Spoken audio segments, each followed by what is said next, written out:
بسم اللہ الرحمن الرحیم۔ السلام علیکم۔ رسول اللہ صلی اللہ علیہ وسلم نے فرمایا، جو شخص استغفار کی پابندی کرے تو اللہ تعالیٰ اسے ہر غم سے نجات دیتا ہے، اس کے لیے ہر تنگی سے نکلنے کا راستہ بنا دیتا ہے اور اسے ایسی جگہ سے روزی دیتا ہے جہاں سے اس کو گمان نہیں ہوتا۔ دنیا عارضی فائدے کی چیز ہے اور دنیا کے ساز و سامان میں نیک عورت سے بہتر کوئی چیز نہیں۔ جو مومن اپنے بھائی کو کسی مصیبت پر تسلی دیتا ہے، اللہ تعالیٰ اسے قیامت کے دن عزت افزائی کا خلعت عطا فرمائے گا۔ اللہ تعالیٰ کے 99 نام ہیں، یعنی 100 سے ایک کم ہے۔ جس شخص نے ان کو یاد کیا تو وہ جنت میں داخل ہوگا۔ آدمی کے جھوٹا ہونے کے لیے بس یہی کافی ہے کہ وہ ہر سنی سنائی بات تحقیق کیے بغیر بیان کر دے۔ اللہ تعالیٰ نے اپنے دونوں ہاتھ پھیلا رکھے ہیں رات کے گناہ گار کے لیے کہ وہ دن میں توبہ کرے اور دن کے گناہ گار کے لیے کہ وہ رات میں توبہ کرے۔ توبہ کا دروازہ کھلا ہوا ہے یہاں تک کہ سورج مغرب سے طلوع ہو جائے۔ ہمارا رب ہر رات جب کہ رات کا آخری ایک تہائی حصہ باقی رہ جاتا ہے، آسمان دنیا پر نزول فرماتا ہے اور اعلان کرتا ہے کہ ہے کوئی مجھ سے دعا کرنے والا کہ میں اس کی دعا قبول کروں؟ ہے کوئی مجھ سے مانگنے والا کہ میں اسے دوں؟ ہے کوئی مجھ سے بخشش طلب کرنے والا کہ میں اس کو بخش دوں؟ جمعے کے دن میں ایک گھڑی ہے کہ جو مسلمان بھی اس میں اللہ تعالیٰ سے جس چیز کا سوال کرتا ہے وہ اسے عطا کر دیتا ہے، اور یہ گھڑی عصر کے بعد ہوتی ہے۔ تم لوگ نیک اعمال کی طرف جلدی کرو، ان فتنوں کے خوف سے جو سخت تاریک رات کی طرح ہے جس میں آدمی صبح کے وقت مومن اور شام کے وقت کافر ہوگا۔ شام کے وقت مومن اور صبح کے وقت کافر ہوگا۔ دنیاوی ساز و سامان کے بدلے آدمی اپنا دین بیچ دے گا۔ آدمی کبھی ایسی بات کہہ دیتا ہے جس میں وہ خود کوئی حرج نہیں سمجھتا، حالانکہ اس کی وجہ سے وہ 70 برس تک جہنم کی آگ میں گرتا چلا جائے گا۔ رحمن کی عبادت کرو، کھانا کھلاؤ اور سلام عام کرو، تم سلامتی کے ساتھ جنت میں داخل ہو جاؤ گے۔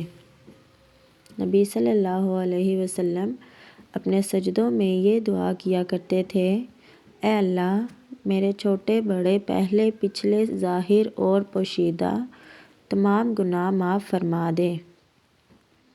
جو شخص لوگوں کا شکریہ ادا نہیں کرتا وہ اللہ کا بھی شکر گزار نہیں ہوتا۔ ہر فرض نماز کے بعد چند کلمات کہے جاتے ہیں، ان کا کہنے والا ناکام اور نامراد نہیں ہوگا۔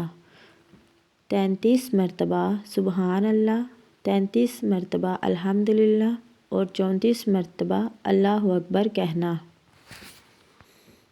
اگر تم نے کوئی گناہ کیا ہے تو اللہ تعالیٰ سے معافی مانگو اور اس سے توبہ کرو، کیونکہ گناہ سے توبہ ندامت اور استغفار ہے۔ 2 کلمے زبان پر ہلکے پھلکے ہیں لیکن میزان میں انتہائی وزنی اور اللہ تعالیٰ کو ازحد محبوب ہیں، اور وہ یہ ہیں، سبحان اللہ و بحمدہ، سبحان اللہ العظیم۔ پاک ہے اللہ اپنی خوبیوں سمیت، پاک ہے اللہ بہت عظمت والا۔ صدقہ رب کے غصے کو بجھا دیتا ہے اور بری موت سے بچاتا ہے۔ حیا ایمان کا حصہ ہے اور ایمان جنت میں لے جانے والا ہے، اور بد کلامی بد اخلاقی کا حصہ ہے اور بد اخلاقی جہنم میں لے جانے والی ہے۔ تم میں سے کسی کے پاس 3 لڑکیاں یا 3 بہنیں ہوں اور وہ ان کے ساتھ اچھا سلوک کرے تو جنت میں ضرور داخل ہوگا۔ جس شخص کو یہ بات محبوب ہو کہ وہ ایمان کا ذائقہ چکھے، اسے چاہیے کہ کسی شخص سے صرف اللہ کی رضا کے لیے محبت کیا کرے۔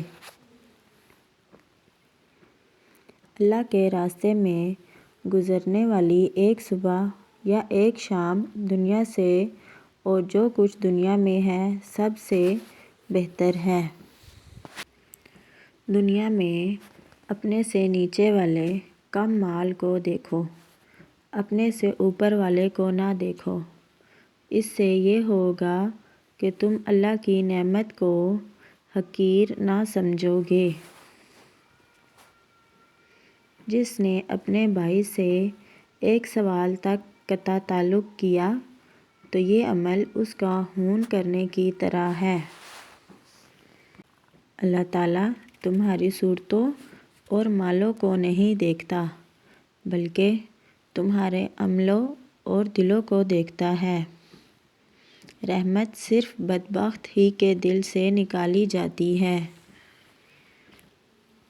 قیامت اس وقت تک قائم نہیں ہوگی یہاں تک کہ تقریباً 30 دجال اور کذاب نکلیں گے۔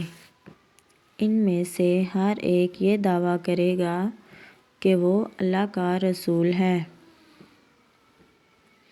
جس نے ایک دن میں 100 بار سبحان اللہ و بحمدہ کہا، اس کے گناہ مٹا دیے جائیں گے اگرچہ وہ سمندر کی جھاگ کے برابر ہو۔ کچھ لوگ اللہ کے مال بیت المال میں ناحق تصرف کرتے ہیں، روز قیامت ان کے لیے جہنم کی آگ ہے۔ اے لوگو، میں تم میں ایسی چیز چھوڑے جا رہا ہوں کہ اگر تم اسے پکڑے رہو گے تو ہرگز گمراہ نہ ہوگے۔ ایک اللہ کی کتاب ہے، دوسرے میری اطرت یعنی اہل بیت ہے۔ مجھے جبرائیل علیہ السلام پڑوسی کے ساتھ حسن سلوک کرنے کی ہمیشہ وصیت تاکید کرتے رہے، یہاں تک کہ مجھے گمان ہونے لگا کہ یہ اسے وراثت میں بھی شریک ٹھہرا دیں گے۔ نبی کریم صلی اللہ علیہ وسلم رات کو جب قیام کرتے تو پہلے اپنے منہ کو مسواک سے صاف کرتے۔ تم جب تک نماز کا انتظار کرتے ہو وہ وقت نماز ہی میں شمار ہوتا ہے۔ میری تمام امت کو معاف کیا جائے گا سوائے گناہوں کو کھلم کھلا کرنے والوں کے۔ دنیا عارضی فائدے کی چیز ہے اور دنیا کے ساز و سامان میں نیک عورت سے بہتر کوئی چیز نہیں۔ اللہ تعالیٰ نے میری امت کے خیالات کو جو دل میں آتے ہیں معاف فرما دیا ہے جب تک کہ وہ انہیں زبان سے ادا نہ کرے یا ان پر عمل نہ کرے۔ میں اور قیامت اس طرح بھیجے گئے ہیں اور آپ اپنی انگشت شہادت اور درمیانی انگلی کو ملا کر دکھاتے۔ قتل و خون ریزی کے زمانہ میں عبادت کرنا میری طرف ہجرت کرنے کے مانند ہے۔ علی رضی اللہ تعالیٰ عنہ کے ساتھ مومن کے سوا کوئی محبت نہیں کرے گا اور منافق کے سوا کوئی بغض نہیں رکھے گا۔ اے اللہ، ہمارے دلوں میں مدینہ کی محبت اسی طرح پیدا کر دے جس طرح مکہ کی محبت ہے، بلکہ اس سے بھی زیادہ۔